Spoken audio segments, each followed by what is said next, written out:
everybody. You may not recognize me with a mask on. I'm Jody Palmer. This is the Planning Commission session for January of 2021. Happy New Year, and may God grant us a better year than the one we just left. I want to extend our welcome to James Steele. He's our newest commission board member. Welcome aboard. If you have any questions, I'm sure you will just jump right in and you can ask anybody up here. We'll be happy to help. I believe the first item for business, first, if you have any audible devices at this time, they make a noise, turn them off. Turn them to silent so they don't interrupt the proceedings of the meeting. We're going to go ahead and conduct elections for officers for the Planning Commission. If anybody would like to make a nomination for chairman, please do so at this time. Yeah, I make a motion to nominate Jody Palmer as chairman. I have a nomination for Jody Palmer from Mr. Aston. I have a second from Mr. Henson. All in favor? Motion passes 6-0 and 1. And then a vice chair. Could I get a nomination for that? Nominate Roger Leggett. I have a nomination for Roger Leggett from Mr. Henson. I'll second. And a second for Mr. Steele. All in favor? Motion passes 5-0 and 1. As I stated, this is the Planning Commission meeting for January 2021. This is a recommending body. All applications that we will hear today will be forwarded to the governing body of the jurisdiction that it corresponds to. We will invite the applicant to speak after it's introduced by Mr. Robinson of the Community Development Office. Anybody wishing to speak on behalf of an application? I know I need to do the minutes next. But anybody wishing to speak on behalf of the application will have 15 minutes to do so. You may utilize all of that time or can reserve some for rebuttal or share your time with others who may want to speak on the same issue on behalf of it. But that is 15 minutes cumulative. Anybody wishing to speak in opposition or may have questions, comments, or concerns are allotted 15 minutes cumulative time. If you have other people behind you wishing to speak once you come to the lectern, please be mindful of that and courteous to the people who might follow after you. Questions from the Planning Commission to the applicant or to those that speak after them or from the Board of Commissioners do not count against their time. One point of business now is consideration of the minutes from the previous session of this body. Has everybody had a chance to review those? Are there any questions or comments? At this time, I will entertain a motion regarding the minutes from the previous session of this body. Make a motion to approve. I have a motion to approve from Mr. Steele. Second. I have a second from Mr. Leggett. All in favor? Motion passes 6-0 and 1. And all my commission board members, please, those of you that are wearing masks, you might want to be a little more demonstrative. Just kind of raise your hand if you're making the motion so I don't confuse who it is. We're going to dispense with the reading of how to participate in a public meeting. I'm sure there's a copy available on the back underneath the picture there or just outside in the lobby. You may take one for a little bit of light reading later. At this time, I will ask Mr. Robinson if you will consider or make some announcements regarding the agenda for today. Mr. Chairman, Planning Commission members, and Board of Commissioners, there have been several applications that's removed from the agenda today. First one, if anybody's here for 2020-26Z 4-star application, that one's been forwarded to February. The SACT application 2021-01 SUP application by Caitlin Harden, that one has been put on hold until a future date can be set. The next application is 2021-04Z Elite Engineering. That one has been moved to the February 23rd meeting also. All right. Well then, at this time, I'd like to entertain the first application. The first application is 2020-22Z, application by Zachary and Lindsay Shimosky, requesting to rezone 5.513 acres from R2 Suburban Residential District to A1 Agricultural for agricultural purposes. Property is located in land lot 854, District 2, Section 3. And the address is 405 Paulden Boulevard. It's in Commission Post 2. Staff has recommended approval with 2 stipulations. We've had some calls from adjoining neighbors with questions and some concerns, and no noted opposition. Is the And applicant present? Applicant is present. If the applicant would please come around, sign in at the lectern, state your name, and address your comments to the chair, which is me. Good afternoon, I'm Zach. This is Lindsay. As Chris said, I think everything's pretty sufficient for what the verbiage was. I noted the 2 stipulations that he put in as well. Do you have any other questions or anything that I can summary for you? Well, you said you've noted the 2 stipulations that they've added. Are you agreeable to those stipulations? We are. Yes. So at this time, I will entertain any kind of questions from the planning commission if you would like to ask the applicant.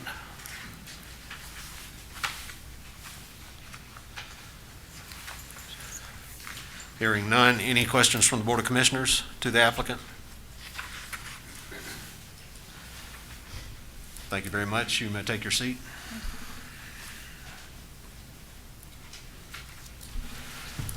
Is there anyone else here that would wish to speak on behalf of this application?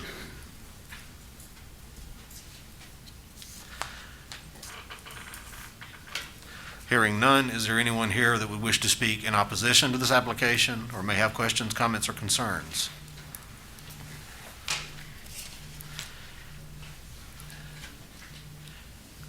Hearing none, at this time, I will entertain a motion with regard to application 2020-22Z.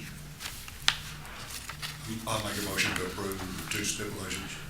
Have a motion to approve with the 2 listed stipulations from Mr. Aston. Do I have a second? Second from Mr. Henson. All in favor? Motion passes 6-0 and 1. And again, this is a recommending body. This particular application, and as well as a number of these today, will be forwarded to the Board of Commissioners for their consideration at tonight's meeting at 7 o'clock. Just making sure I got that right. Mr. Carmichael, is that right? So for it to be considered by them, you must be present as the applicant. Mr. Robinson. Okay. Next application, 2021-01 LUP, City of Hiram. Application by Janet S. McMillan, care of Edward Sorelli, attorney at law, requesting a land use permit to serve as a dwelling purposes for applicant and to operate a psychic reading business. Property is located in land lot 681, District 2, Section 3. The address is 590 Hiram Douglasville Highway in Hiram. Staff recommends approval with 1 stipulation. We have no noted opposition on this one, and this is actually a renewal from a prior land use permit. And is the applicant present? Applicant is present. If you would please come around, sign in, state your name, and address your comments to the chair.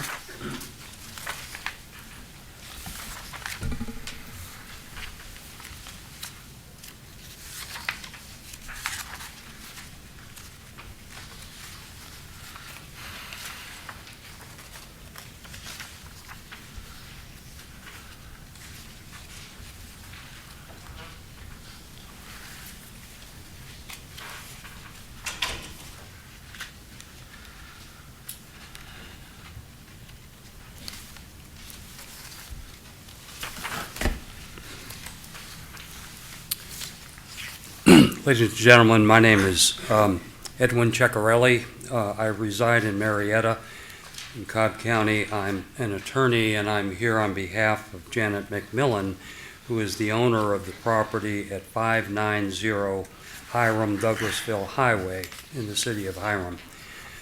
This property consists of approximately 1 acre, and the structure on it consists of a modified residential dwelling of approximately 1,500 square feet. Since her acquisition of the property in early 2015, the owner has made substantial improvements to the property that were mandated by the county, including upgrades to road access points, driveway, handicap access, railings, entrance upgrades. The county required these improvements because the property was in a commercial zoning classification, that being low-rise office. And Paulding County regulations specify that in order to reside on a property within a commercial zoning classification, the owner must obtain a land use permit to that effect, which is the reason that we are here. The owner has applied for a land use permit allowing her to reside on the property. And technically, we are seeking a renewal of a land use permit allowing her to reside on the property. 2 years ago, she properly applied for and obtained such a permit allowing her to reside on the property. The county regulations specify that the land use permit is good for 2 years, after which the owner must reapply for another permit for another 2 years. So, once again, that's why we are here. The property itself, for the business on the property, has plenty of parking. There are no non-related employees, limited deliveries. It's not the type of activity that generates noise. The business hours are limited to 10 to 8. It's closed on Sunday. As far as the property itself, for the owner's residence, there's nothing unusual to characterize the nature of the owner's residence on the property. It's all fairly normal. The owner understands this land use permit is non-transferable to a subsequent owner, and the land use permit is limited in time to 2 years. To my knowledge, nothing has transpired over the last 2 years, nor has the owner done anything during the last 2 years to disqualify her from obtaining a land use permit or renewing the permit. I am aware of no complaints relating to her residence on the property. I do wish to add that inasmuch as the owner has made significant upgrades mandated in 2015, to deny her the continued use of the property as a residence would result in significant financial hardship. Allowing the owner to reside on a commercially zoned property is the only matter that's before this commission. I respectfully request your recommendation for approval of the application for the land use permit. It's my understanding that the recommendation is then referred for further action to the city of Hiram, where the property is located. And at this time, I really want to thank Chris Robinson for his continued courteousness and professionalism for everything that he does and all my contact with them. Thank you. Thank you, Mr. Ceccarelli.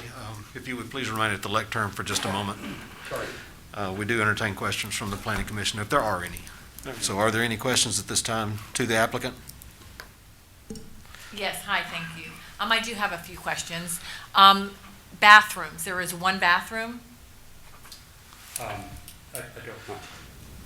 I've never been in the structure myself. I don't Okay, know. so based on some of the research that I've done as a real estate broker, I looked in there, this is showing about 1,500 square feet. It looked like it was about 1,100 square feet, and that it only had one bathroom. So I'm assuming that with the one bathroom, her clients that would come in would use the same bathroom as her personal bathroom. I presume so, yes. And I don't know the answer to that question. Okay. And Chris, let me ask you, if this were to go back to a residential property, could she not operate her business, the type of business that she has, as a home business-based business under a residential zoning? That could be treated as a land use permit possible from a residential side.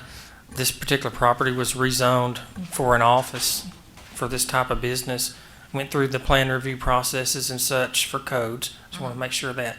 And so since it's already was zoned non-residential, the next step to be able to live there would be to, under the zoning ordinance, would be able to apply for this land use permit. And that rezoning was prior to her Obtaining acquiring the property. Right.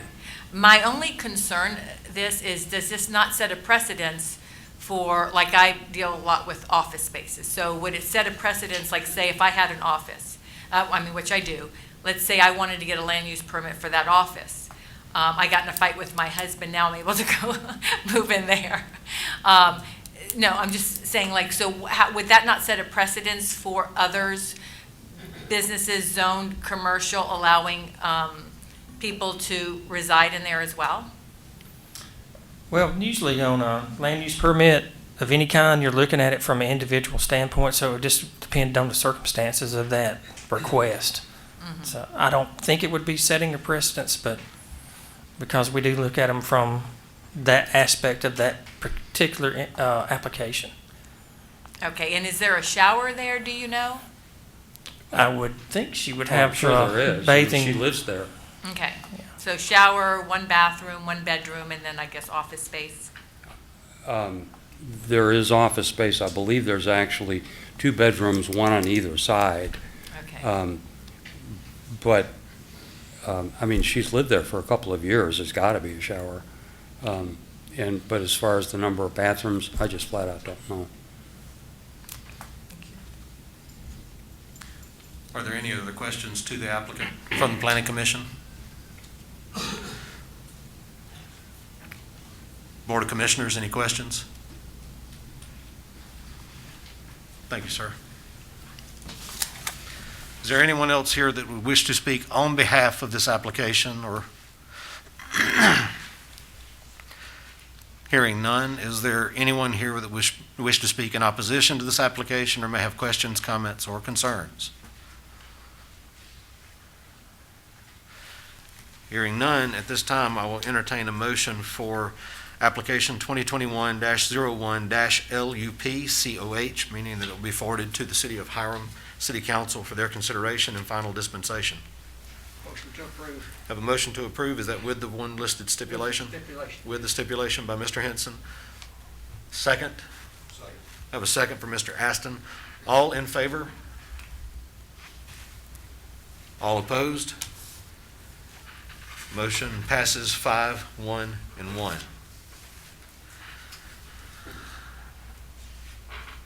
Again, this will be forwarded to the City of Hiram for their consideration. You will need to contact Clifford McGrady, who is the zoning administrator for the City of Hiram, to determine what date that consideration will be done. Of course, they have to meet advertising requirement guidelines for zonings. So.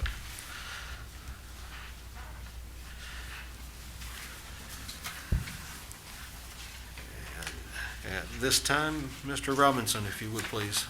Very good. The next application is 2021-02Z, application by Lori Martin requesting to rezone 21 acres from PRD, Planned Residential Development District, to R2 Suburban Residential District, to return property to conforming zoning requirements. Property is located in Land Lot 606, District 2, Section 3. It's located near the corner of Watts Road and Copper Mine Road. It's in Commission Post 3. We've had 2 calls with questions, no opposition noted. And just to give a little history, this was a property that was included in a original planned residential development rezoning many, many years ago.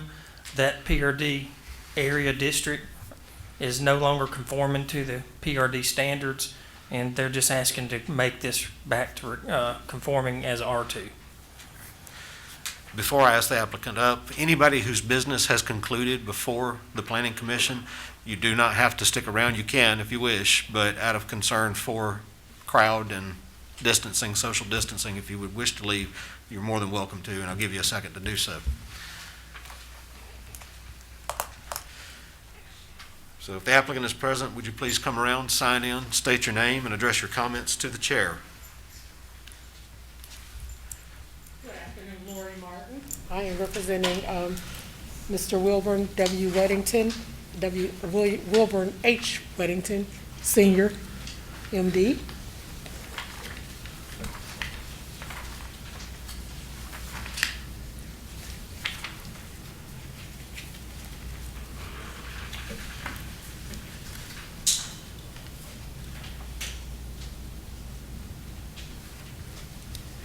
Okay, thank you so much. And I'm just here to ask that the property, both the full 21 acres, be turned go back to its conforming use, which is R2. Pretty simple, isn't it? Pretty simple. All right. Again, there's no listed stipulations, so at this time, I will open it up for questions from the planning commission to the applicant. Any questions? The purpose of rezoning, To your mic. Sorry. what is the purpose for rezoning? Sure, Just so to that- change that stipulation on it? Yes. Yeah. Yes, Okay. that's it. Any other questions from the planning commission to the applicant? Board of Commissioners, any questions? Chris, I'm just curious how it got zone PRD. I mean, this usually goes the other way, you know, people want it to go. I can answer that. It's been quite a while ago, I think it was 2006, that this piece of property and some of the adjoining properties around it and one to the west was all put into a combination for a rezoning to PRD. As it all got zoned PRD, and of course, economy had crashed and nothing ever happened. And now we've had a couple inquiries on some of these properties, including this one, that is totally out of compliance because it doesn't meet the 50-acre minimum property. And so technically, they couldn't even do anything to build a house or and such. So this would put it back into compliance. Any further questions from Board of Commissioners? Thank you, Ms. Martin. You may take your seat. Is there anyone else that would wish to speak on behalf of this application? Hearing none, is there anyone here that would wish to speak in opposition to this application or may have questions, comments, or concerns? Hearing none, at this time, I'll entertain a motion for application 2021-02-Z. I make a motion to approve. I have a motion to approve from Mr. Leggett. I have a second from Ms. Seaver. All in favor? Motion passes 6-0 and 1. And again, this will be forwarded to the meeting tonight at 7 o'clock for the Board of Commissioners. You must be present for it to be considered.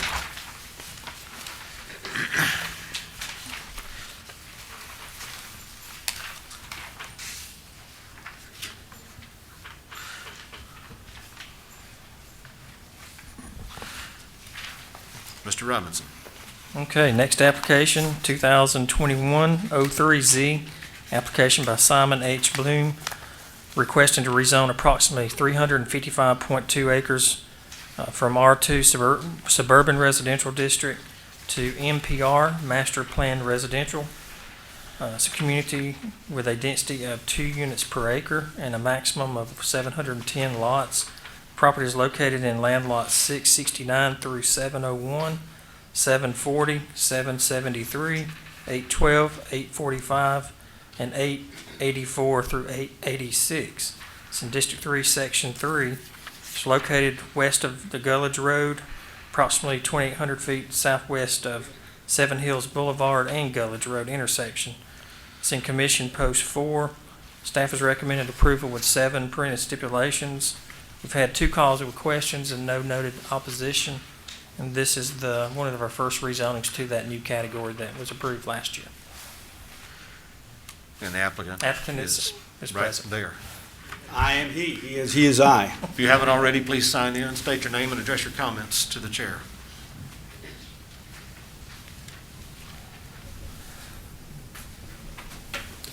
Good afternoon, ladies and gentlemen. My name is Simon Bloom. It is my honor and privilege to represent the title holder in this action, which is Pine Hill Investments. Mr. Robinson gave you all the particulars. Pine Hill is seeking a rezoning from R2 to the new MPR. The staff has recommended approval of the rezoning with conditions. The conditions are acceptable to the applicant. We are fine with the conditions. DRI was done back in 2006. All of those recommendations, guidelines, and conditions have been and are being complied with as a result of a development agreement between the owner and the county. There is also the sewer solution, which is the subject of an additional development agreement between the owner and the county. So everything is lined up down the road in the right direction. The staff has obviously recommended approval, and I believe in less is more, especially in these COVID days. I'm happy to entertain any questions that you might have. Well, you've answered my question regarding the stipulations. I will go ahead and defer to the Planning Commission for any questions at this time. Any questions? Yes. Ms. Seaver? How are you? Yes, good, thank you. So a couple of questions. One is, with the 700 and some odd homes, are these all going to be single-family homes? Because I know the pods, the way that they are, is there could be a townhouse, there could be commercial, there could be residential, active adult, all in there, right? And that's, I think, the purpose, to have kind of like a mixed use in this zoning category. That may be the purpose of NPR, but that is not the proposal for this project. This project will be single-family detached. There is the ability to do up to 10% attached product. The R2 allowed us to do 710 detached, and the NPR with the concurrent proposal is for 710 with no more than 10% as attached. But Okay. no other product type, as in office or any other So sector. the zoning category here, I think the purpose was, again, to have all these different kind of neat little, but you're saying you want to zone it NPR, but you're not going to, you're going to have straight single-family homes. That is the current proposal. That's a current plan. Yes, ma'am. Okay, and what is the time frame that you're looking? We've looked like we've got 1, 2, 3, I don't know how many different pods. So what is the time that you're proposing that these get built? Are you going to do one section at a time, and once you complete, go to the next section? And what is that time frame that you're looking at? That's a fair question. I think the answer is largely that it'll be market driven. The current idea is for this owner, with a developer lead in Michael Quinley, who developed Seven Hills, is in conversations with various home builders to sell off pods, who will then build the houses and go vertical. And those conversations are ongoing as we speak. So there's no real plan on paper that this will go, that will go, and then the next will go. It will all be market driven by how the builders come in and take down different parts of the pods. Okay, so the purpose of this rezoning is to rezone it and then to sell it off to individual builders, is that correct? Ideally, yes. Okay, and so we don't know who those builders are at this time? We don't know what product they're going to be, and that would go all through planning review, I That's guess, correct. yes, Yeah, okay. Yes, ma'am, and have to comply with the NPR regs. Of course, the ordinance governs house type, finish, and building design elements. Sure. All of that would have to comply. And how is this going to affect the school board with this many, I guess, right now, they're all, If we may, I want to go ahead and clear questions from the Planning Commission to the applicant, and I will go back to Mr. Hofstadter and let Okay. him have his time. okay. Mr. Chairman, I can offer my input on that issue if it pleases the chair. Sure.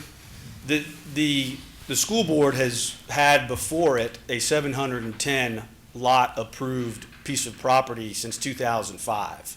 So we're not changing the number of available rooftops that can go in this project. It's been that way for 15 years. So if anything, the school board has had the opportunity to plan for 710 additional rooftops for 15 years. The county has collected tax revenue on this dirt for 15 years without putting any burden on the school system whatsoever. So I anticipate no school board necessarily wants to add more impact to a school system. That's just axiomatic. But in this instance, the school board has had ample time and funding in order to get ahead of that problem. I'll point one other thing out for the commission's consideration, and that is this is part of a 2-parcel project. The Pine Hill owner and the Abney Austin owner, the Austin family own the other 310 acres that is part of this master planned project. On the Abney Austin tract, there is an option in favor of the school board to purchase, I think, up to 20 acres for the location and construction of new schools. So that is already contemplated as part of the overall plan for these two tracts of property. You only have the Pine Hill tract in front of you for this rezoning, but it bears on your question as to what the possible impact on the school system could be.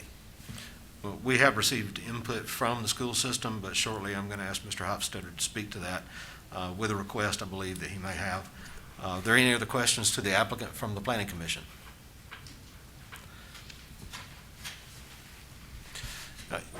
And before I go to the Board of Commissioners, Mr. Hofstadter, would you like to speak? Please, or if there's a mic out there, if not, you speak loud. Okay. Again, I appreciate the opportunity for school system just to have some input on this particular development. Okay, there we go. Gotcha. And yes, we do understand the applicant's position on all this. Without a doubt, this is right in the middle of where some of the most densely populated schools are currently. And we're already dealing with overcrowding schools from other developments nearby. So this will have a significant impact that will probably need another elementary school at some point, just because of the numbers historically it's produced. But to Ms. Seaver's point, what we would like is a timeline, a potential timeline of build and build out. That way it helps us with future planning so that we know when and where we have to start moving funds and dirt. And yes, we have opened up a dialogue to the Abney Austin just for some, to start talking about land. So we have done that, but what I don't have is a good timeline nor who the developer is that we'll be working with, or a good plan for build out. And we would request one. I think it's a reasonable request. I think figuring out when that's going to take place and the timeline based on the proposal for the lots to be, or the pods, as you may say, the two parcels to be sold off and then developed, you really don't have an idea for the timeline at this point, correct? I wish I did. Is there consideration that can be given? I don't know that we can stipulate something like this that would have institutional memory added to it, but I completely get what the school system is saying, and I understand what you're talking about with the taxation of the property having been there all this time without being developed. I get that, but still, governments do not move, at the snap of the fingers. They need to have time in order to prepare, otherwise you end up with log jams that serve no benefit whatsoever to the children that the school system's trying to service, and the families as well. So is there any, I assume the ongoing dialogue would continue, but how would we go about ensuring that that particular aspect of what you're asking is adhered to? Well, and again, it's just trying to develop a good partnership at this point. I mean, but I need it to be known that as houses, if they start outpacing our ability, that the residents of this community may be rebounded to a different school system altogether than where they're currently at.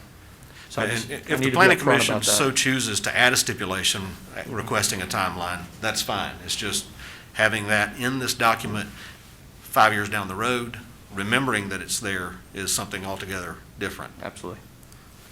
So we'll go from that.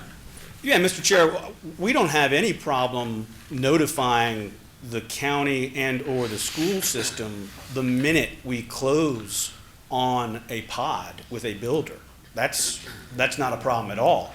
It is impossible to predict when and at what pace those pods will be sold and built. It's simply impossible to predict that. So putting that into a condition I would suggest you consult Mr. Phillips on that, but I'm not sure that such a condition would be a valid condition, frankly. It would be an impossibility to predict. But don't get me wrong, the second we put something, we close on a pod, we'd be happy to notify, and maybe that's the condition, that once we close on a pod, we notify the school board of the confines of the sale. That would be fine. Is there a question for Mr. Steele? I mean, with some clarity on the question, any project you have to build.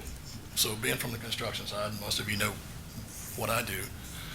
What's your time frame from even beginning to your engineering, to your construction of the project itself, working with the staff on both of your development agreements? I mean, you wouldn't have this on the ground, any pod, within a year. if you started tomorrow. Correct or incorrect? Well, I appreciate the question, and so let me drop back one step to give you maybe a better overarching context. The current game plan is to sell individual portions of this larger tract to home builders. It would then be that home builder's responsibility to complete the horizontal development, infrastructure, streets, curbs, gutters, et cetera, to allow for that pod to come out of the ground. If you're familiar with the process, you know exactly what I'm talking about. I trust everybody does. So that, at that pace, is going to be the pace that dictates how quickly it gets done. The development agreements are done. So one's a sewer development agreement. The $2 million gap sewer project that we've committed, we as the property owners have committed to helping the county fund, is already papered and done. The road infrastructure, road improvement development agreement with the county, again, already done. We've committed to paying a per lot price that as lots go in the ground towards the improvements that were recommended by the DRI, done. So it's really a question of contract with builder, close with builder, and go. Builder does horizontal, builder goes vertical as quickly as he or she can, because the quicker you get them out of the ground, the quicker you can sell them, the quicker you can recoup your money. So does that help give you the context for it? It's not like I'm just gonna go out there and start grading and horizontally developing the project just for the sake of it. That's not gonna happen until a builder closes on dirt. Okay, so to make sure I understand, you're selling each individual pod to someone that is a builder / developer. Correct. They're gonna put their own infrastructure in. They're gonna do the entire land development, planning, engineering, submittal, county approval. Correct. To get to final plat, to go vertical, whether they're the actual builder developer or they sell to another builder. Correct. Okay. You've got it 100% right. I'd like to ask Chris, this being the, when we adopted this MPR, this seems like this is getting completely away from what the original idea of the MPR was, to have commercial and have it a entire development that would support itself. This is just going to be houses. Isn't that getting away from what the original intent of the development would be? When the NPR was adopted, it does have a commercial component in there. In this case, that was not chosen. And it may be because of the location and access to any commercial in there. At this time, it was not part of it. It was pretty much the single-family development in pods, which does meet that district. So Chris, you're saying the proposed rezoning as it stands is compliant, as it's proposed in this document, is compliant with the definition of that zoning? That's correct. Okay. Could we go back to Mr. Phillips and go ahead and address the question regarding the stipulation so that we don't get too far down the road on that? Sure, thank you, Mr. Chairman. The stipulation is in regard to notifying the school district on the timing of a development plan.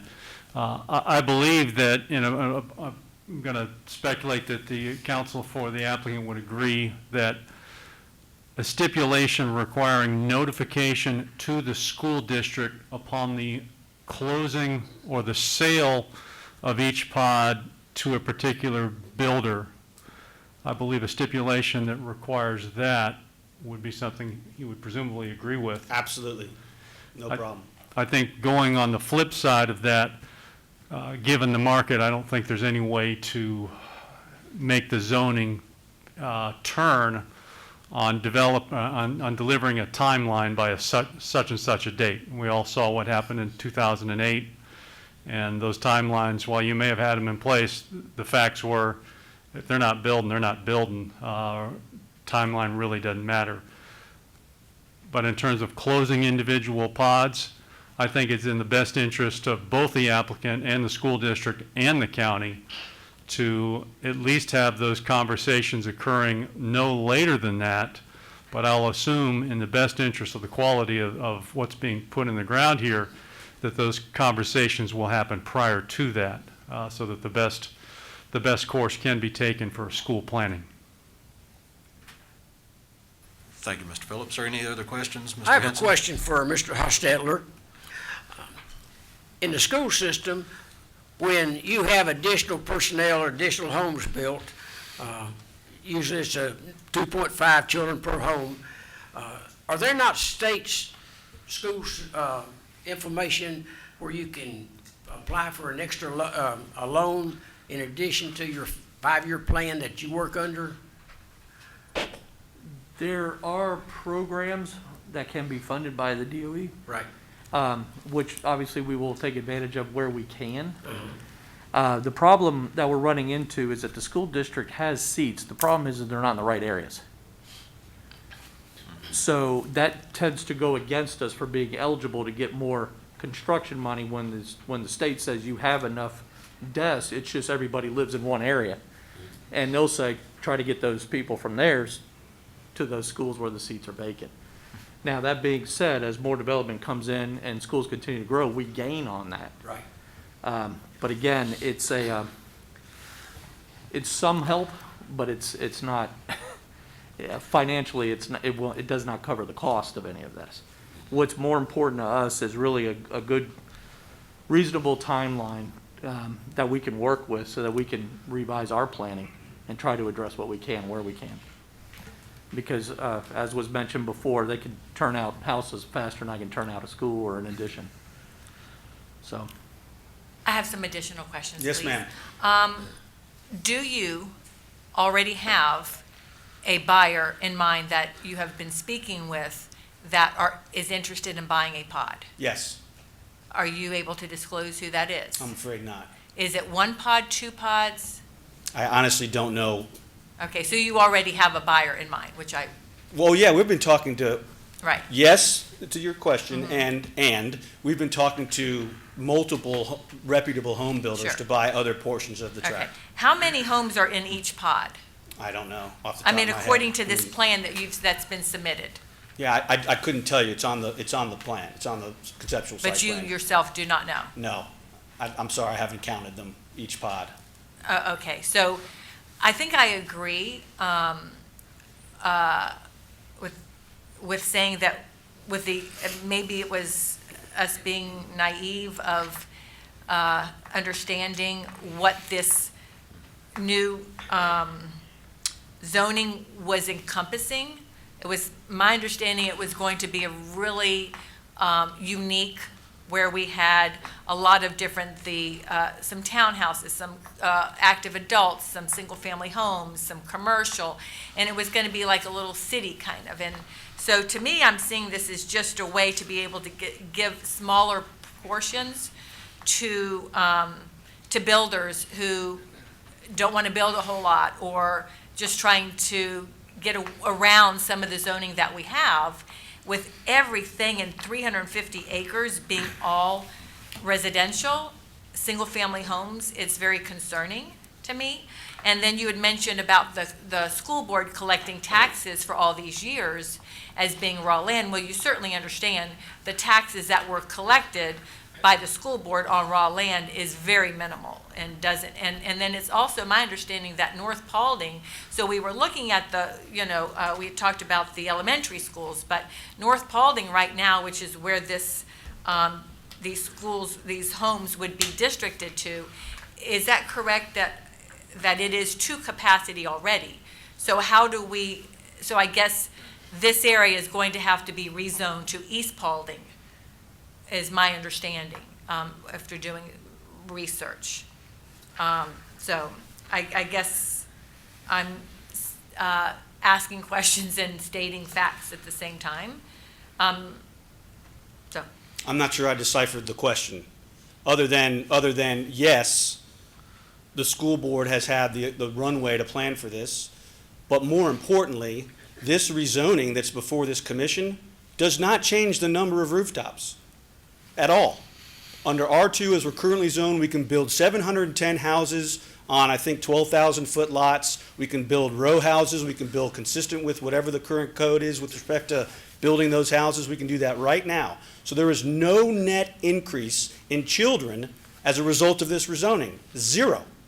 So this is not to be the whipping boy for whatever planning or was non-planning when it happened. with the school board. But all that being said, it behooves this owner to work hand in hand with the school board to get ahead of whatever the school situation needs to be, because I think you said you were a realtor. Nobody wants to sell a house when the word on the street is, well, there's no room for the school that's right next door. You got to be bussed across the county. So it's every incentive lines up for this owner and these builders to get ahead of the school problem as quickly as they possibly can. 100%. I apologize, I don't mean for you to get defensive, that was not That's not defensive. the reason of my questioning. Do you know, like each pod there, what is the acreage? Do we know that, Chris? Don't confuse my passion for being defensive. I'm not being defensive, I promise you. It's not personal. I would have to look at the chart and see how much acreage is in each pod. You have to admit, or I have to admit, this is a concept plan. We're going to follow it very closely, and but there might be a few little changes that we'll have to look at. But what he's saying is correct. Is they could go out there and build the same number right now without a rezoning. This right here would allow a more controlled development process. Each pod, each whole site would be under one homeowners association and be subject to any of their standards and rules. And so it doesn't matter which developer comes in, he's going to be under the same zoning, the same rules as the covenants. An example is the Seven Hills. It's had several different builders in there over the years, and they all fall under that same homeowners association. So what's the benefit of this zoning versus an R2, To us, just in Yes. general? To us, the benefit is that we are able to build some smaller lots, and we are able to cluster the lots in the clusters that you see in the conceptual site plan, and then allow for larger areas of green space that can be used for park, be used for all types of amenities. That's the smart growth, smart planning approach. So your intent is to be able to build more green space? Yeah, we leave more green space with this plan than we would if we just built 710 side by side. And the reason you're wanting to rezone it is for the green space? For green space and to be able to get smaller lots. That's part of it as well. So the smaller lots does not equate to more density? No, because we have more green space. So if you calculate it all based upon the total 355 acres and the number of houses, same exact density. We just get to cluster them together in, as you can see in those pods, to leave more green space for more separation and more uses. I think my only frustration is, when we looked at this, I thought it was really neat, to be able to do such a different types of products within, like I said, like a little city. And this kind of the single family is, kind of same old, but thank you. Yeah, it's a fair point. I think you're right. Most PUDs and MPRs do contemplate having more of a mix of product. I think that's a fair point. It certainly allows the owner not to mix the product as much as maybe we'd like, but you know very well that the market will dictate what ends up going there down the road. I mean, it's 710 lots. It's not going to happen overnight, and I can't imagine that if a developer came back or a builder came back and said, hey, I'd like to get the the MPR revised to do exactly what you're suggesting. If the market demanded, senior living in smaller units, there's nothing that stops us from doing that down the road. I have a question. Yes, sir. You guys have a current conceptual plan under the current zoning of a 710 lot layout, if this were not to pass? I don't know the answer to that. One advantage to the county as a whole, I think, and Mr. Jones, Ms. Ashmore could answer this or elaborate on it, if we didn't approve it and they built in our current zoning, the lot sizes are bigger, which equates to wider lots. 12,000 square foot lot would be wider. If that's 20% more than the lots they're proposing, we're going to have 20% more length of utilities and water lines and sewer lines and infrastructure and roads to take care of. So there is some advantage from the county side of smaller lots. And one thing you can look at, if you look at these, way these different pods are broken out, you've got green space in between each one of the pods, which really makes good for families to have places to go, the kids have activities they can, play on these things and do a lot of stuff with it. I think that's one of the trends that you're seeing throughout. I know that the closer suburbs would love to have more projects like this in terms of the potting and the clustering and the green space. There's just not enough dirt closer into town to be able to do this. I think most developers would prefer to do it this way for those very reasons. There's also a good argument to be made about less impervious surface that this green space picks up on. You leave as many trees in there as you can, and then you don't have to cut down as many trees too, where you can. Will they be mass grading this? I don't know the answer to that. I can't imagine that they would unless strike that. I can't imagine any reason to do so. Is mass grading allowed in this zoning, Chris? They would be considered some mass grading up for each pod. Per pod, maybe, yeah. Not the overall No. site.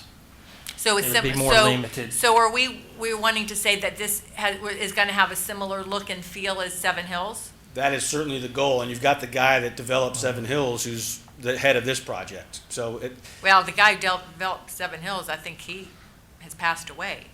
well, Yes. who are you referring to? Charles, I don't know. I don't know about Charles. Yeah, I just he know was- Mr. Quinley. He's alive and well back there.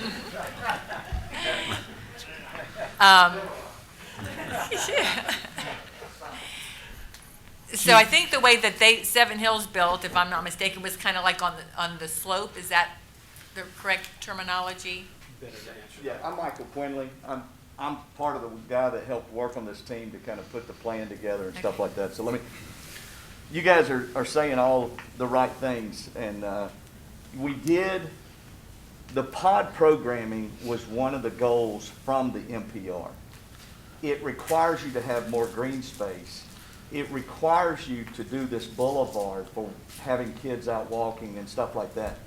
Within the pods, Chris is 100% correct. You can still mass grade.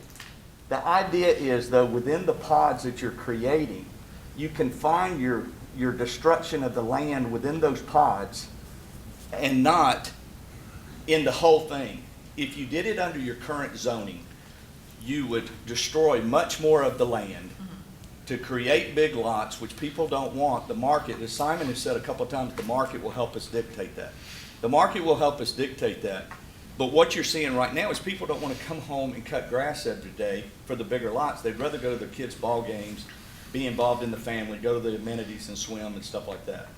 What we're doing here is not getting one single lot more than we could do right now. We're clustering the lots together in smarter growth. We're giving better sidewalks. We're disturbing less land. We're creating better connectivity between the two. And as Mr. Henson said, we're creating green spaces between. At Seven Hills, that's where I learned to do this. At Seven Hills, you use the natural environment of the land to help to create where the lots go. We could take this land and completely flat it, mass grade the complete document, and still put 710 lots in, and you guys would not enjoy that development. We brought thought that the NPR, through the council and through the staff's help, had really created a unique environment that says, okay, we'll let you do these good things for the property and for the preservation of the land by giving you this density, no additional density, but giving you the ability to do a little smaller lot. I hope this catches on. This will cost the developer, me, more money to develop it this way than to mass grade everything. Because of the sidewalk and stuff like that, the boulevards and stuff like that. This is a little more expensive to do, but it's also the right thing to do to get you a development that the county will be proud of. And sidewalks on both sides, right? It's per your code. Yeah. Your NPR code. We are following your NPR code soup to nuts. We haven't asked for one thing. And again, you're getting zero additional density. I fought for that. I think that if someone goes and does this NPR plan, you should give them more density, but that's not the program. You guys should encourage people, I'm sorry, I'm soapboxing, I apologize. You should give more density if people would do this kind of development, because it would keep you from having some of the developments that currently are around the county. No, and thank you for coming up and explaining everything. I'm and thank sorry, you for- I No, was not at all, trying to- because this is our first time that we are Right. looking at this for this new zoning, so there are questions that, you're the new kid on the block Well, right now, so And- you're the and innovator. I miss Charles every day, and He was a and wonderful he taught man. me, as much as he could in his life. I will tell you, to some of your concerns though, the fact that there's the lot shown is really just to recognize the different sizes of the lots. Mm-hmm. We may have an active adult pod within some of that. Sure. Okay, we may have some really good empty nester product. So it's going to have different products that benefit to give you that community you're saying. But the commercial is not something that you would want there, because you don't want a failure. A commercial in your zoning is in a permitted use. It's not a mandatory Required use. use, yeah. It's not a required use. Understood. We're not trying to say, no, we don't want this to be a little village. We will have different product types. The purpose of this was just to show that the lot sizes meets the requirement in your zoning. But the beauty of this is by talking to the different builders, we'll be able to get some unique product to work through the market. How would you feel about saying no mass grading except for where the actual product is going to be? You really can't do that, because you're going to have to be bringing your sewer lines in and stuff like that. What you've got here, and we helped, Jason got tired of me calling him on the NPR stuff and saying you shouldn't do this or you shouldn't do this, and so did Ann and Chris and Scott and everyone. They got tired of me sticking my head in it. I'm sure not. What you've got is a really good opportunity to build upon a development that allows you to have the green space, that allows you to have a little something different.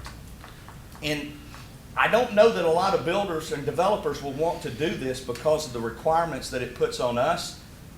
The owners of this property have owned it for many years, and they want it to be a nice project to leave as part of their legacy. And they own a lot of land in the county, and they don't want to do something that y'all would go, that didn't work out. So we followed your stipulations to the T. We sat with your staff, we sent them everything and said, is there anything we missed that's not in this? And we did, we were good. So this is exactly per your code, is what we've got here. Well, I think you understand, so like I look at Seven Hills, and I'm sorry for taking up so much No. time, and I'm gonna be done when I say this. They did a beautiful job, right? And then the last project on up Double Branches, you've got that D.R. Horton product where they mass graded it, and it's completely different than the rest, and the look and the feel is different. So I like what you're saying. I love the fact, what you're trying to accomplish here. I just want you to promise me it's not gonna be a Well, I'm going to tell you, I can't promise you how the engineering works and stuff like that, because we can't even release engineering or start to look at that until we know if we're zoned. Of course. And so we can do it. Again, this conceptual plan is a conceptual plan, as Chris said.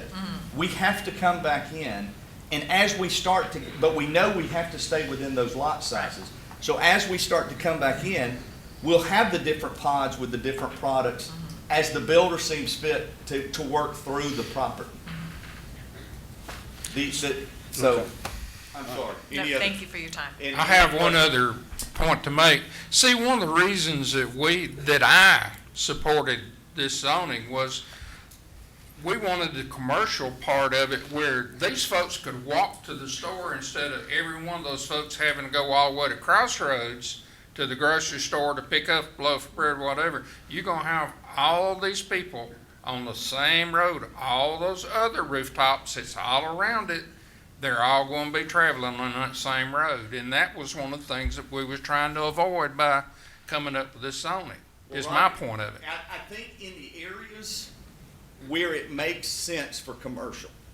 But if you look at where this property is, and that it's behind another PUD that's in front of it, and we use the roads to access through that, you would be putting commercial back behind another development. So you would be bringing traffic through that. This property is fortunate that it already has the Publix at the top of the hill. But when we started developing this project, we worked with Greta, and Greta said, hey, we want an 8-foot sidewalk all the way up to the grocery store so that when the families want to go buy groceries, they can walk up there and buy groceries.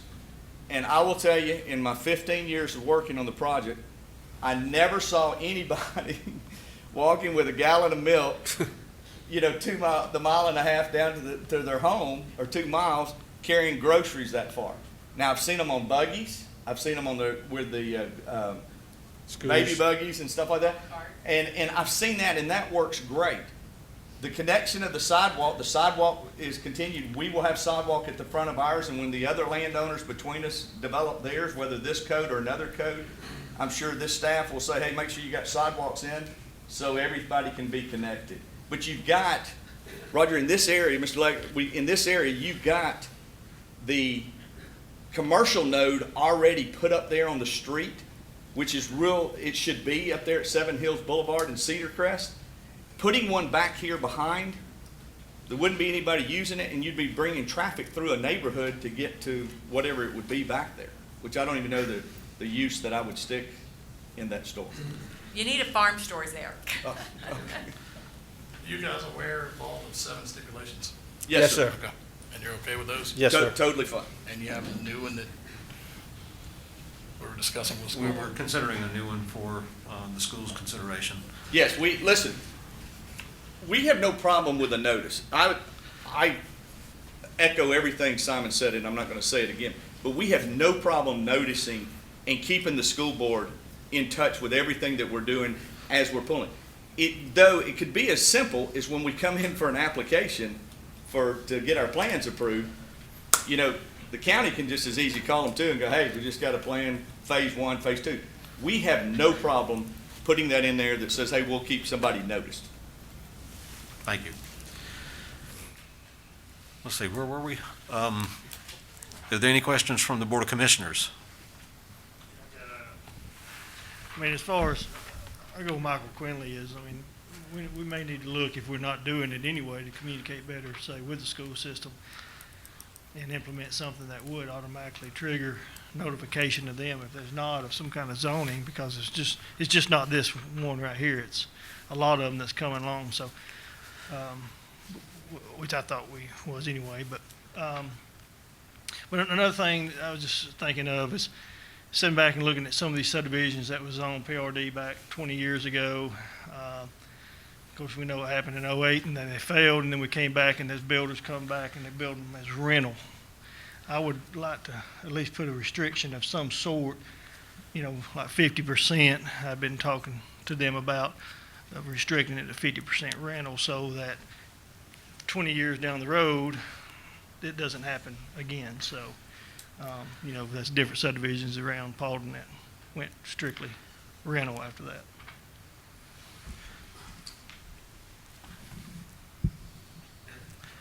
Mr. Commissioner, we'll be fine with that. We'll add that step. Do you want to restate that stipulation just for my benefit? Restriction of no more than 50% Rental. So you're doing 50%? more than 50%. So half of it could be rentals? What about 40? Yeah. Who's going to manage that? And I guess they have to have, does this zoning require them having an HOA? Yes. Are they required to have? What was the question? We're required to have an HOA? Absolutely. Okay, and what about, some sort of, activity, pool, It's clubhouse? shown on the plans. In the plan.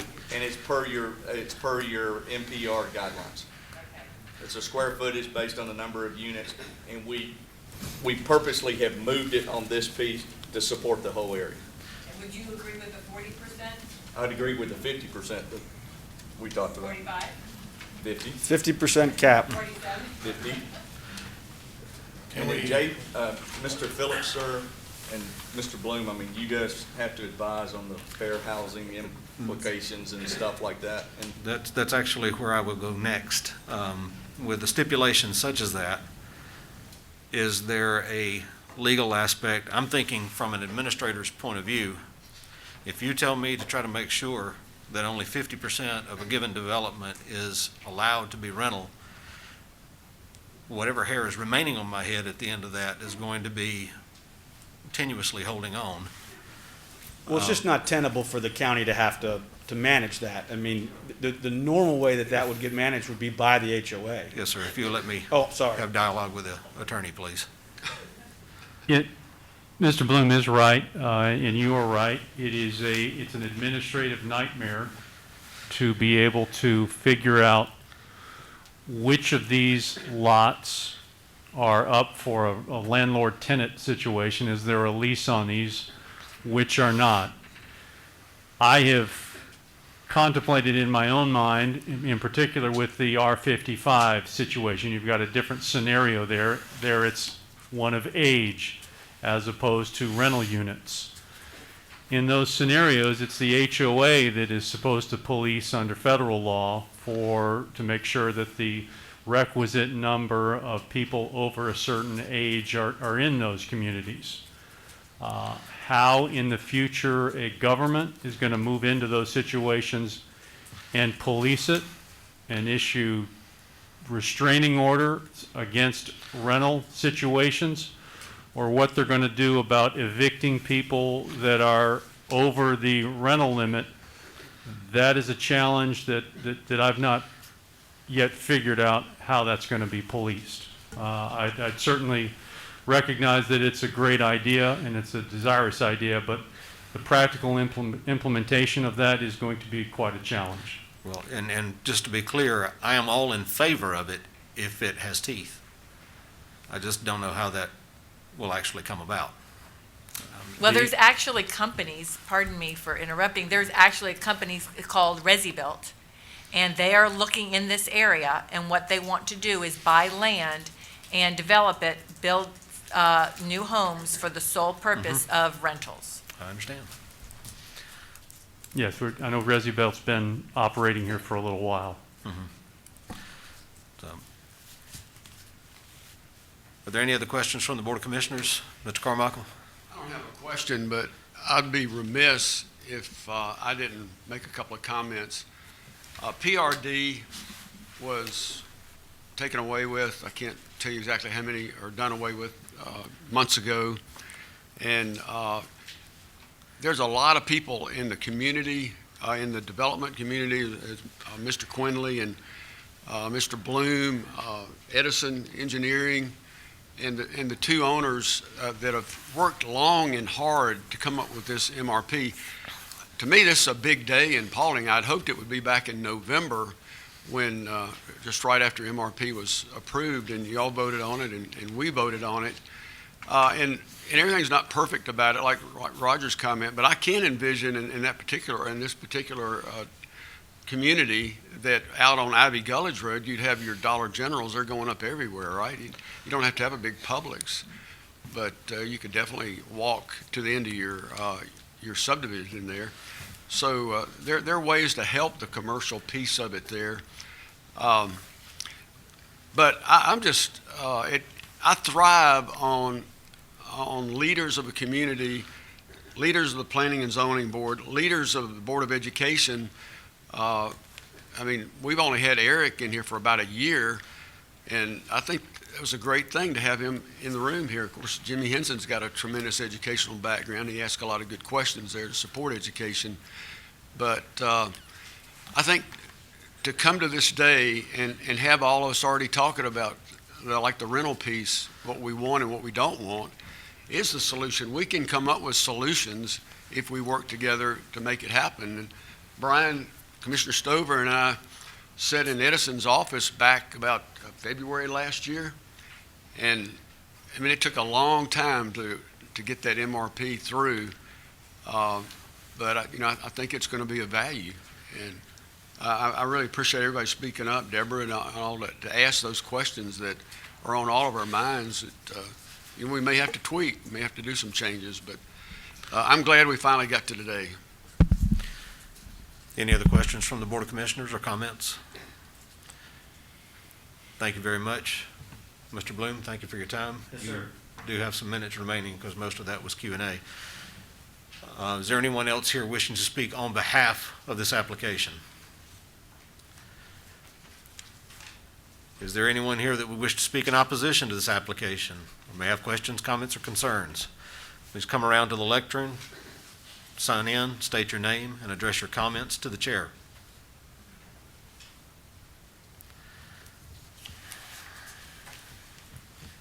Hi there.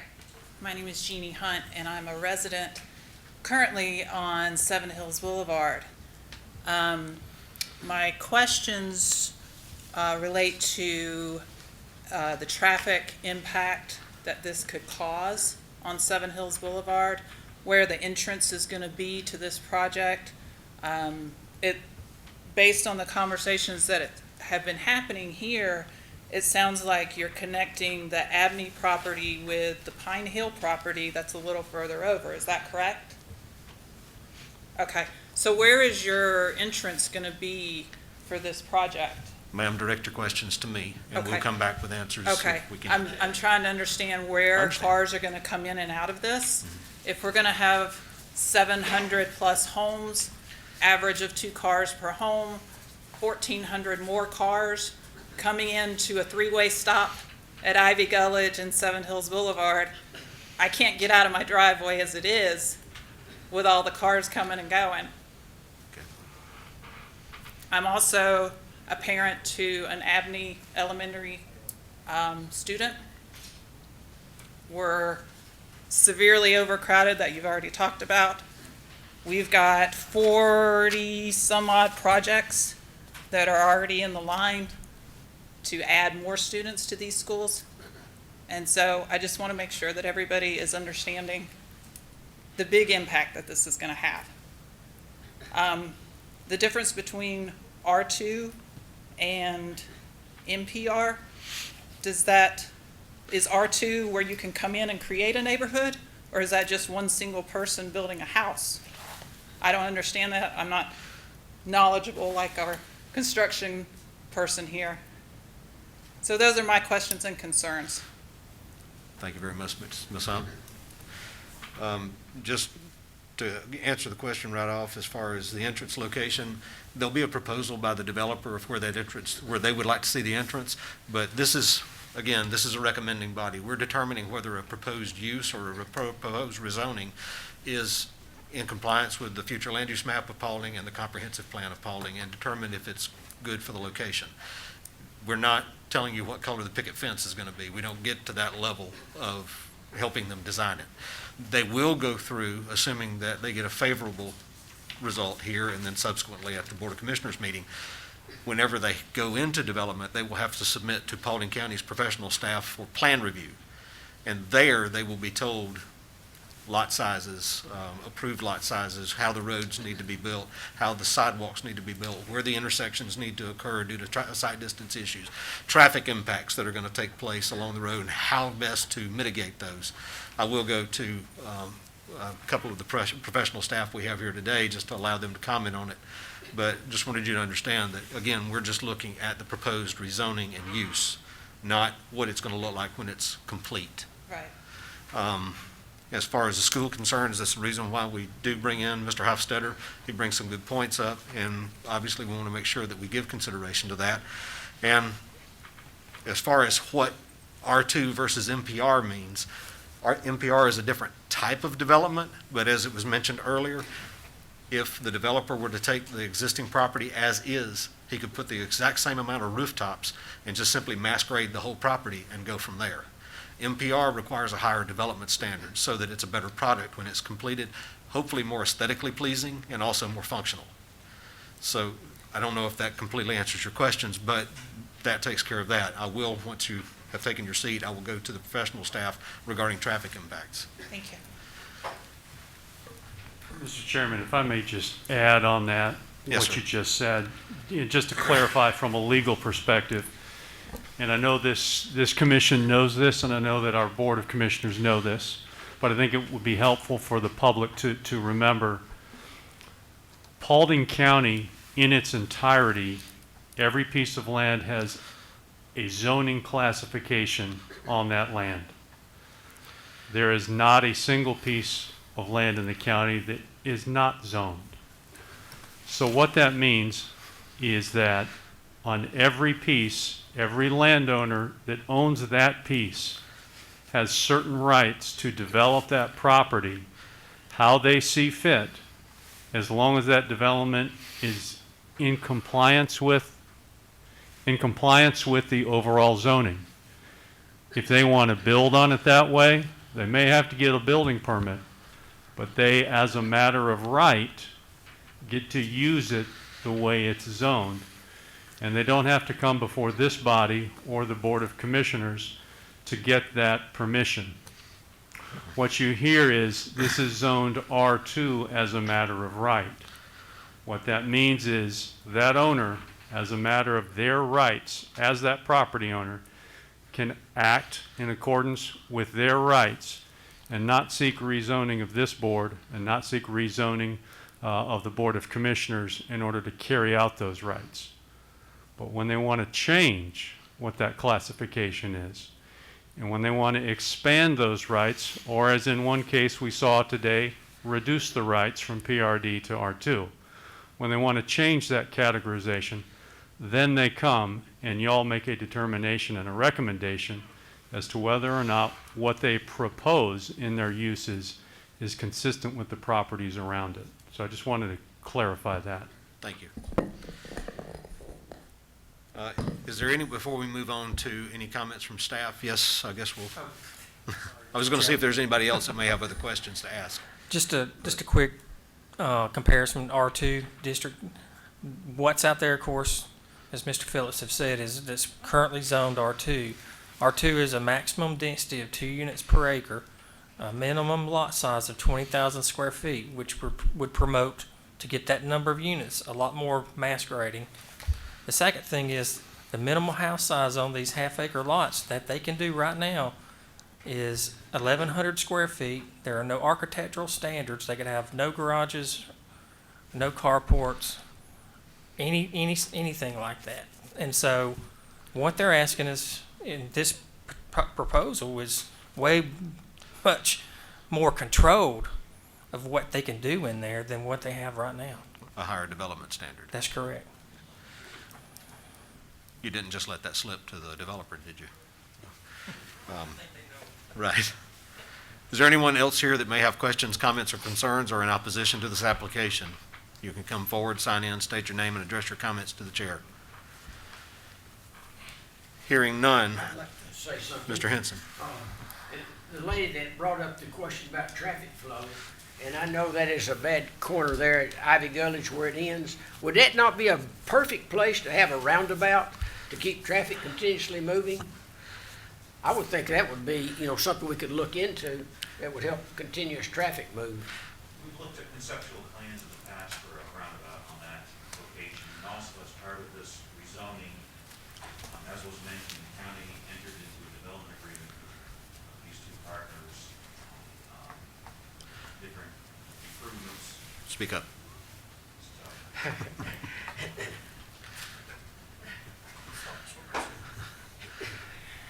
As stated earlier, the county entered into development.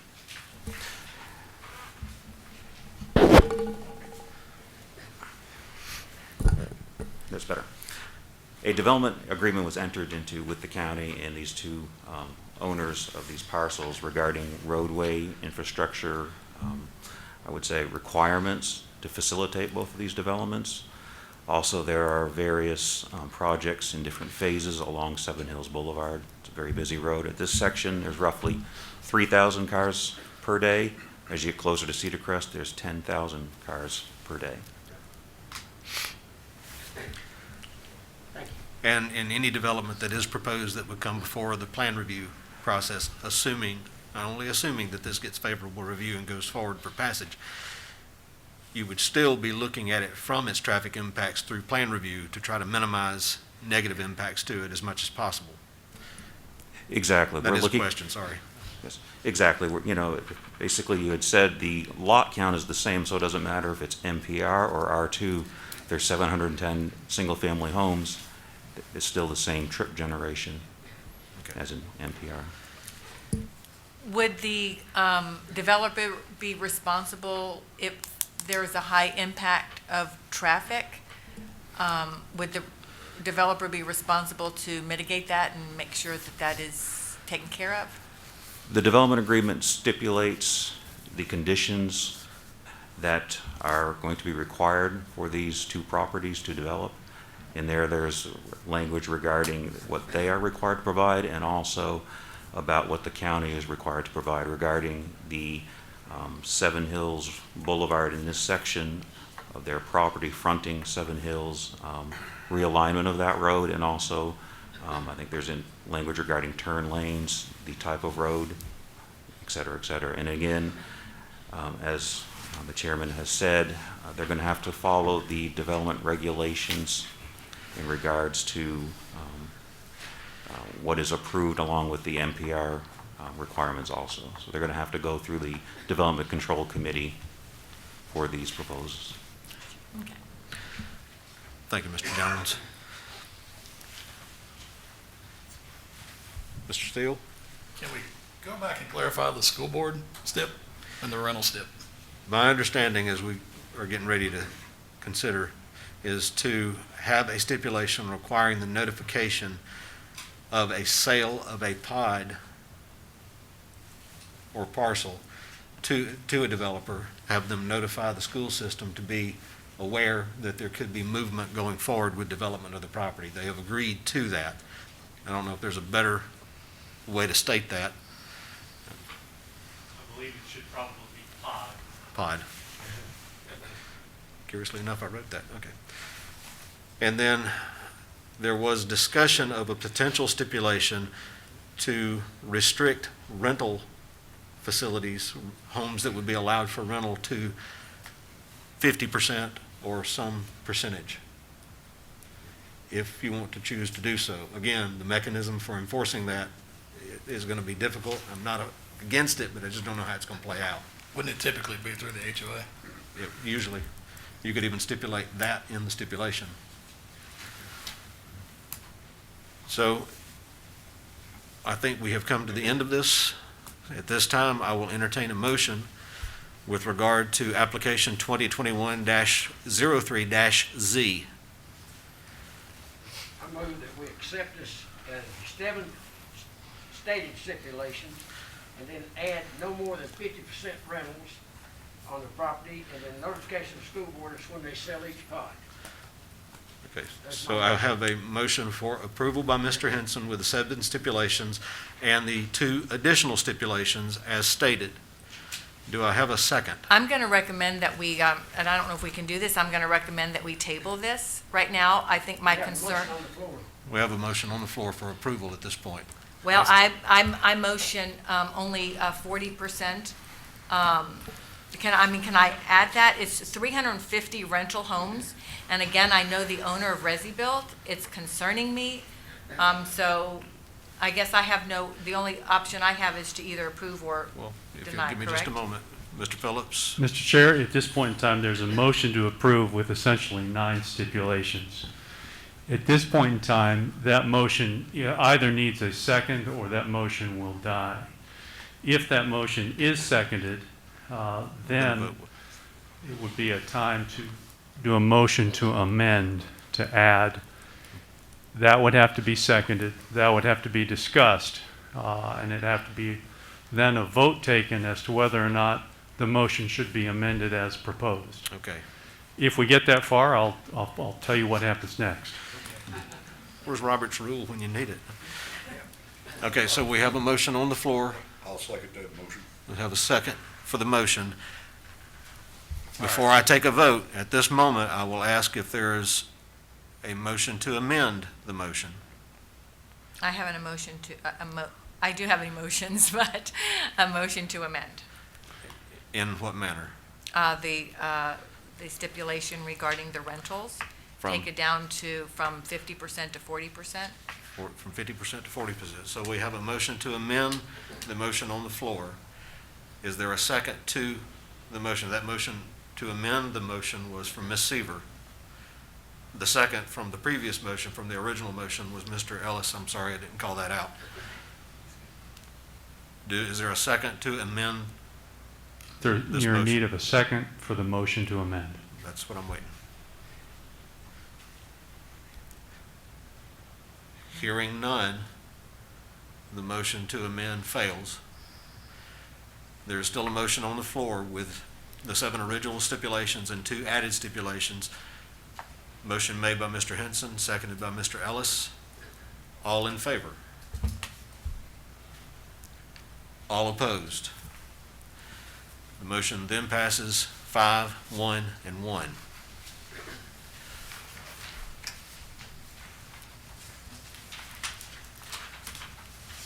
Thank you, Mr. Phillips.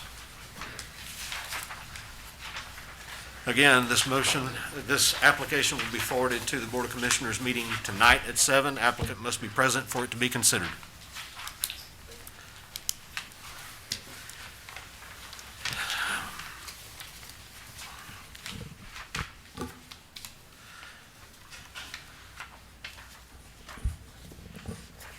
Mr. Robinson. Okay, the next and final application is 2021-05Z, application by Elite Engineering requesting to rezone 32.80 acres from R2 Suburban Residential District to R2 with sewer, which is Seward Suburban Residential District, for the proposed development of 63 single-family home lots. Property is located in land lots 53 and 52, District 2, Section 3. It's located on the west side of Dallas-Ackworth Highway and south of Industrial Boulevard North. It's in Commission Post 4. Staff has recommended approval with 12 written stipulations. I have 3 amended staff stipulations. If you would, I'd like to read those. It would be stipulation number 2.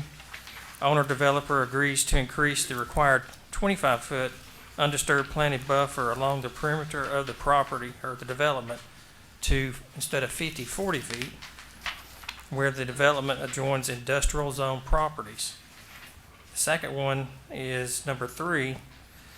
Owner developer acknowledges all required landscape, no striking buffers, amenity areas, detention areas, lift station lots, easements, parking areas, and buildings may not be counted toward the green space. So what we've done, we've worked some negotiation out. They agreed to a larger buffer than the 25 feet, but we could also allow them to count some of that toward their green space requirement. The other one is just a clarification on stipulation number 6.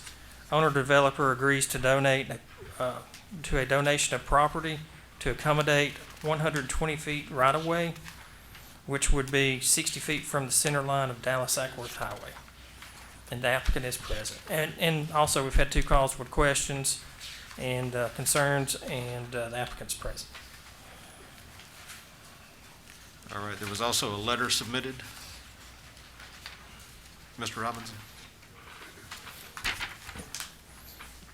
Yes, that's part of your packet, yes. Okay. Sorry about that.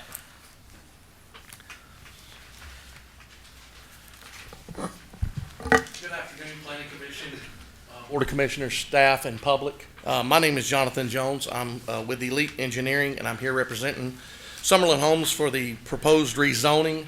The property is currently zoned R2. The request is to do R2 with sewer, which is basically a reduction of 5,000 square foot in the lot square footage.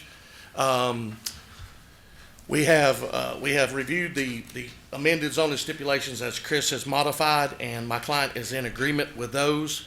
Staff has recommended approval.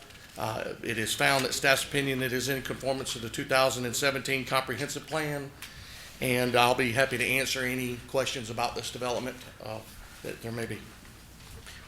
Thank you very much. Are there any questions to the applicant? I will go ahead and start. Are you familiar with all the zoning stipulations that have been discussed? Yep, I said, yeah, we're in agreement with those and what Mr. Robinson And had the amended. modified. Yeah, thank you. Or modified, exactly. Jonathan, I have a question on stipulation number 10. Has that been approved through the city of Dallas for the use of sewage? One, it is in House Bill The House bill requires what the service zone is, and it is in the service zone. We have talked to Brandon Rakestraw in the city. It is a city of Dallas sewer area, and the existing line that is on site is the city of Dallas. So there's not really necessarily a direct approval process, but it is in the basin, and it is part of House bill that would require that to be a part of their service zone. Yes, sir.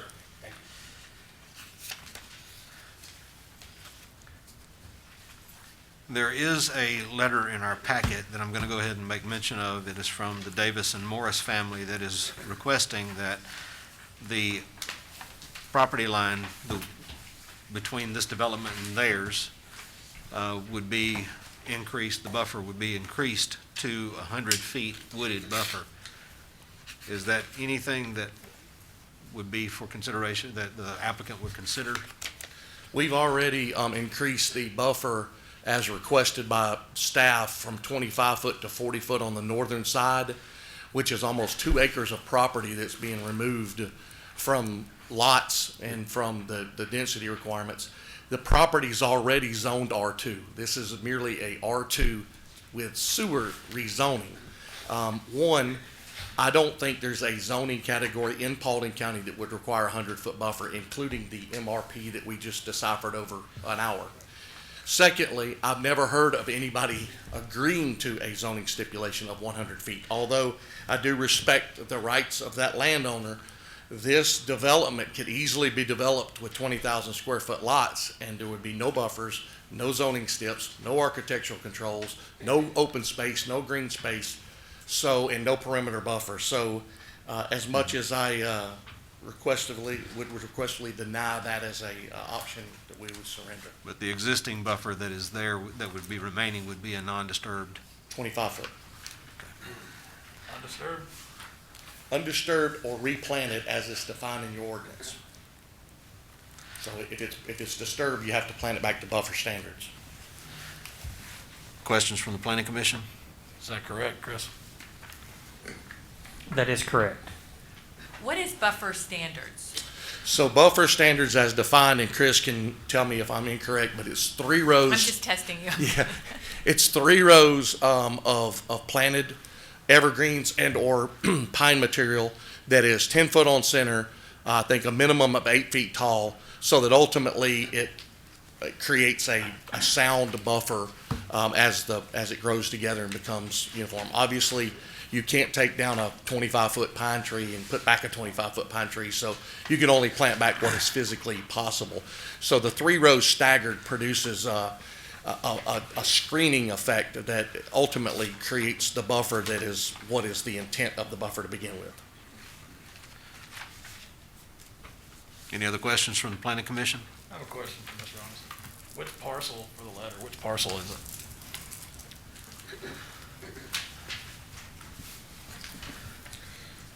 As it relates to this property, where the letter that was submitted? If I recall, it was on the south side. That area? Most of it's adjoined by industrial property, except for a few of the houses on the south side and on North Industrial, or Industrial Boulevard North.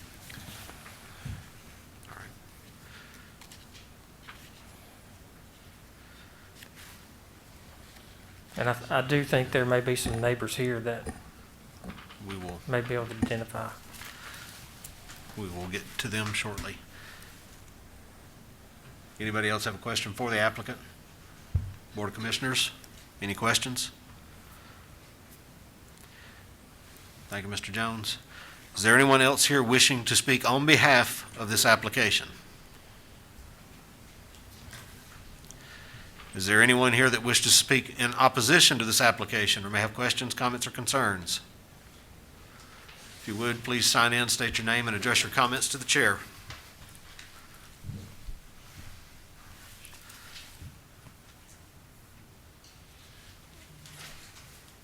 Hey, hi, my name's Mark Schubert. I'm one of the property owners in the industrial park. I only came here to find out, A, what was going on. Obviously, I wish we'd had a much better presentation of what's going on this parcel than just overhead aerial or overhead map of the parcel, as in the previous demonstration, so we could see how their proposed layout is. Unfortunately, without that, I realize that R2 zoning right now, and per what the previous gentleman said, is completely true, that they could go in with no buffers and all the larger lots, and it would be a little bit less green. So I'm not opposing this per se as far as residential development, since it's already zoned R2. It's going to go R2 most likely. With the sewer, higher density, a little more concerned because you're going to have a lot more houses lined up along this industrial line. Looking at the map, our properties are in the blue, the property owners on the left. Right now, there is some green space between the rear properties and the buildings. However, we could build right up additions or new buildings within whatever our setbacks are. So 25 feet, I agree, is not reasonable. 40 feet is somewhat of a compromise. I would have liked to have seen 50, which I think may have been proposed, and he only agreed to 40, which puts us at probably 75 feet, because, well, the building setback's probably 25 at the rear. I'm not sure if that's appropriate, but it's probably 25 rear for building, plus 40, you'd be 65 from the property line. If we're at 25 for commercial, you'd be 90 feet building to building, so you could potentially have a 20-foot commercial building right behind a 20-foot or 15, 20-foot residential looking at a commercial building. I guess the inverse of this is to have a residential in the blue and the Dollar General Walmart building on the residential, which always is problematic from a noise standpoint, lights at night, things of that nature. So not that, we're creating a lot of noise and light. There is potential for that from the industrial park adjoining the residential tract. I would just like to have seen a layout. Would be nice to have seen that. I would like to see the buffer increased. There's also, thank you. See orientation. Also, there's a creek bed in this property. It's active year-round. It flows from that mountain across 381, and it is year-round water. It's not a floodplain creek bed.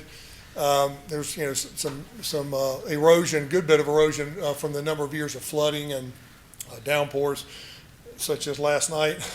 So the concern there is that they don't try to pipe that. I don't know that, I haven't looked at it, but they don't just try to pipe it. I know it's piped in the industrial park where the sheriff's department and the DOT is for a portion, but from that point over to the road, it's all natural. And, I'm not sure what their plan for that is.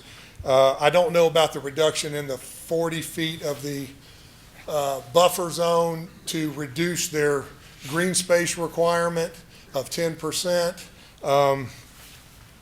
But, in cursory look at this, it doesn't look like they're going crazy with the density, and 60 lots, this sounds a lot like for 30 acres, but I think it's probably not a terrible thing. I just want some consideration to be made about that buffer, and keep in mind that you are going to have an industrial park backing up to a residential when you look at this.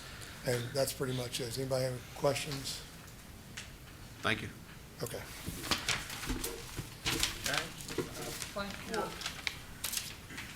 Chris may answer this one question. On the industrial side, what's their buffer requirement?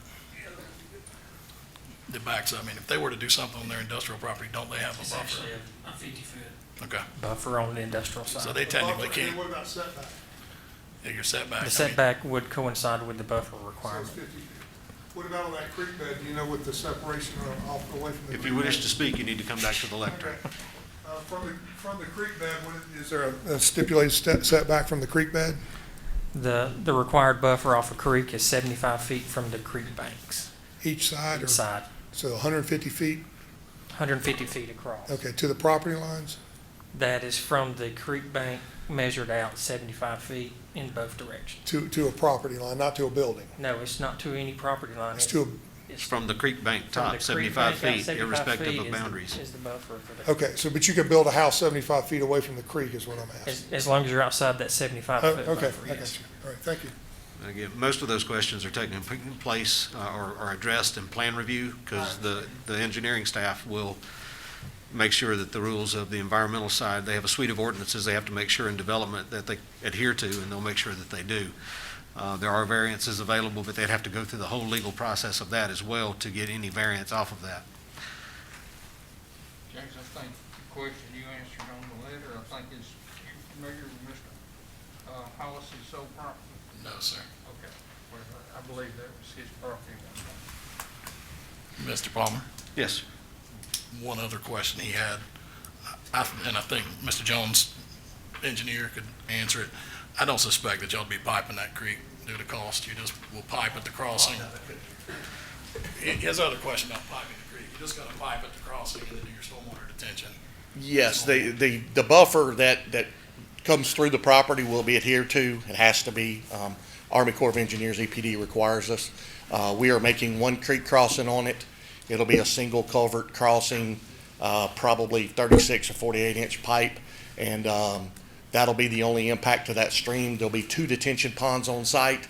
There'll be one that'll accommodate the area to the northeast, and then there'll be another detention pond that is directly to the west. Both will discharge into said creek system. Both will adhere to the requirements of the Georgia Stormwater Manual and will be required to release at or below the pre-developed release rate as defined by the ordinance. So, yeah, I'll answer any other questions you have. We'll call you back up shortly. I'm going to go around the horn here. Well, Mr. Hofstadter, do you have any questions for the applicant? No, I think we've already placed our statement. You did. Is there anyone else that would wish to speak in opposition or may have questions, comments, or concerns regarding this application? Board of Commissioners, are there any comments that you would like to make? Questions for the applicant? Planning Commission, any further questions? This time, I will entertain a motion with regard to application 2021-05-Z. Make a motion to approve with stipulations. I have a motion to approve from Mr. Leggett with the 12 stipulations and the modifications that were mentioned earlier. Yes. Do I have a second? I'll second. I have a second from Mr. Steele. All in favor? Motion passes 6-0 and 1. Thank you, everybody, for your patience. I know it was a long meeting. Appreciate the work that the Planning Commission, Board of Commissioners, the applicants, and the staff put in. At this time, I wish you all well, and I ask for a motion to adjourn. Motion from Mr. Henson to adjourn. Do I have a second? Mr. Steele? Second. All in favor? All opposed? Everybody's in favor? Motion passes. We are adjourned.